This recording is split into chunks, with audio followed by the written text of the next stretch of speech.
हैं, लेकिन जम्मू कश्मीर में इस समय खासतौर पर अगर हम बात करें तो डेली वेजर्स, चाहे वो पीडीडी के डेली वेजर्स हैं, पीएचई के डेली वेजर्स हैं, या फिर सफाई कर्मचारी जो हैं वो हड़ताल पर बैठे हैं, और जो पीडीडी के डेली वेजर्स हैं उनको अब हड़ताल पर बैठे हुए 27 दिन से ज्यादा हो गए हैं। और दूसरी तरफ जो सफाई कर्मचारी हैं वो भी जिद पर आ रहे हैं कि उनको रेगुलर जो है वो किया जाना चाहिए। सब पर बात करने के लिए हमारे साथ बीजेपी के प्रदेश अध्यक्ष सर शर्मा जी, उनसे बात करते हैं। सर जी, जब उमर अब्दुल्ला ने सरकार बनाई थी उससे पहले जब इलेक्शन में गए थे, बहुत बड़ा मैनिफेस्टो था और उसमें खासतौर पर डेली वेजर्स जो अलग अलग डिपार्टमेंट हैं उसकी बात की गई थी।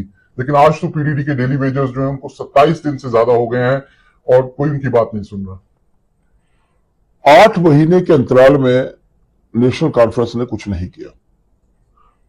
नेशनल कॉन्फ्रेंस ने सिवाय इस बात को लेकर कि हमारे पास पूरी पावर्स नहीं है, मुख्य डिपार्टमेंट जो है वो एलजी साहब के पास है, ट्रांसफर्स लगातार से नेशनल कॉन्फ्रेंस द्वारा की जा रही हैं, बड़ी बड़ी ट्रांसफर्स हो रही हैं, चीफ इंजीनियर लग रहे हैं, सुपरिटेंडिंग इंजीनियर जो है एलिवेट होकर चीफ इंजीनियर बन रहे हैं, लेकिन कार्य उनके माध्यम से कुछ नहीं हुआ। इस 8 महीने के अंतराल में बिजली की हालत आप देखिए, पानी की हालत आप देखिए, लोगों के घरों में पानी जो है वो नहीं पहुंच पा रहा। जितने भी बड़े डेवलपमेंट्स के कार्य हुए हैं वो केंद्र के कारण हुए हैं, केंद्र की बीच में आने के बाद हुए हैं। जो ग्रांट्स वहां से आ रही हैं वो केंद्र के माध्यम से आ रही हैं, इनके माध्यम से कुछ नहीं हुआ। इन्होंने सबसे पहले बिजली को लेकर कहा था कि हम लोग अनइंटरप्टेड बिजली देंगे, आप लोगों ने 200 यूनिट्स को लेकर कहा था। किसी भी कार्य के ऊपर ये खरे नहीं उतरे हैं। इन्होंने कहा था कि डेली वेजेस को लेकर आप ये मानकर चलिए कि पूरे जम्मू कश्मीर की जनता जो है वो त्राहिमाम कर रही है, त्राही कर रही है। वो जानती है कि इन लोगों के एजेंडे के कारण आज यहां का जो वातावरण खराब हुआ है तो वो इन लोगों के एजेंडे के कारण हुआ है। आज ये जो लोग सड़कों के ऊपर हैं इनको उनका हक मिलना चाहिए, इसमें कोई दो राय नहीं। हम लोग तब भी लड़ते थे और आज भी लड़ रहे हैं, लेकिन इन लोगों को हक नहीं मिल रहा। ऐसे जो कार्य सरकार की प्राथमिकताओं में होनी चाहिए कि किस तरीके से, मैं नहीं कहता कि सारे के सारे 1 लाख लोगों को आप आज ही एड्रेस कर दीजिए, लेकिन पीस मील में इनको एड्रेस किया जा सकता है। मेरा स्पेसिफिक सवाल आपसे पीडीडी डेली वेजर्स को लेकर है कि वो 27 दिन उनको यहाँ पर हड़ताल पर हो गया है। सिर्फ पीडीडी एक ऐसा डिपार्टमेंट है जिनका SRO 381 बना हुआ है, 109 बना हुआ है, एक प्रोसेस उनका बना हुआ है, डीपीसी होती है और उसके बाद 557 लोगों की लिस्ट भी तैयार है। मतलब वो 27 दिन से स्ट्राइक पर बैठे लेकिन कोई उनकी सुन नहीं रहा।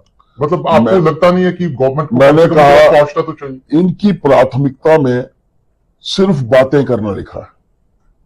8 महीने का अंतराल, अभी हम लोग इनके कार्यों को लेकर हम लोग चाहेंगे कि व्हाइट पेपर इशू करें कि क्या कार्य इनके माध्यम से हुए हैं, और अगर इनके माध्यम से जो कार्य हुए हैं इनके कंपैरिजन में जब आप ट्रांसफर्स देखेंगे तो ऐसी ट्रांसफर्स भी हुई हैं।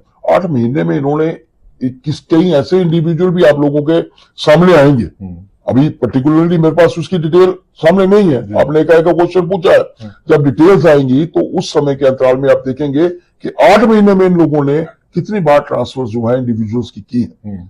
इनके पास करने के लिए कुछ नहीं, कहने के लिए सिर्फ यही है कि हमारे पास पावर्स नहीं है। जब कभी आप लोगों ने देखा पिछले दिनों में 13 जुलाई को ये लोगों का कार्य, ये इनका कार्य करने का कोई एजेंडा ही नहीं है, एजेंडा लेस सरकार है। बड़ा एजेंडा बनाकर एजेंडे को किताबों में बंद करके इन्होंने बिल्कुल रद्दी की टोकरी में फेंका है। मैंने कहा ना, इस अंतराल में आपको पता होगा एलजी एडमिनिस्ट्रेशन थी उन दिनों में, तो लगभग 800 लोगों को हम लोगों ने कोशिश करके जो था वो पक्का करवाया था।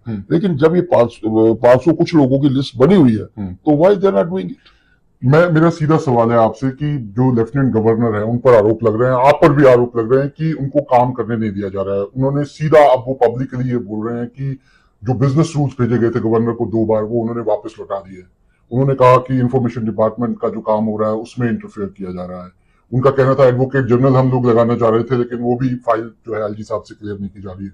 जब आप उनको काम ही नहीं करने दे रहे तो वो कैसे काम करेंगे? क्या इस पे क्या लगता है?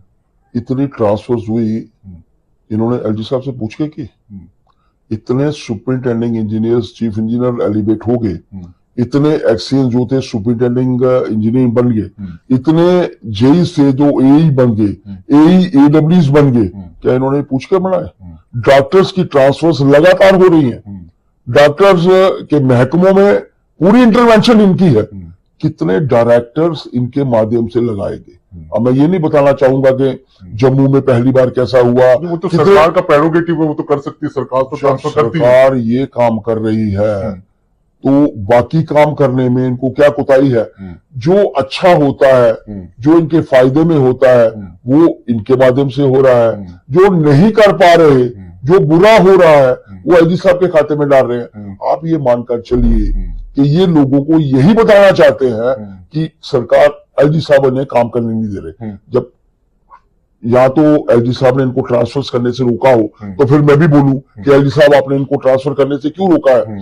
There is nothing against them, they don't want to work. लोगों को सिर्फ ये बताना चाहते हैं कि हमें रोका जा रहा है, कहीं कोई रुकावट नहीं है।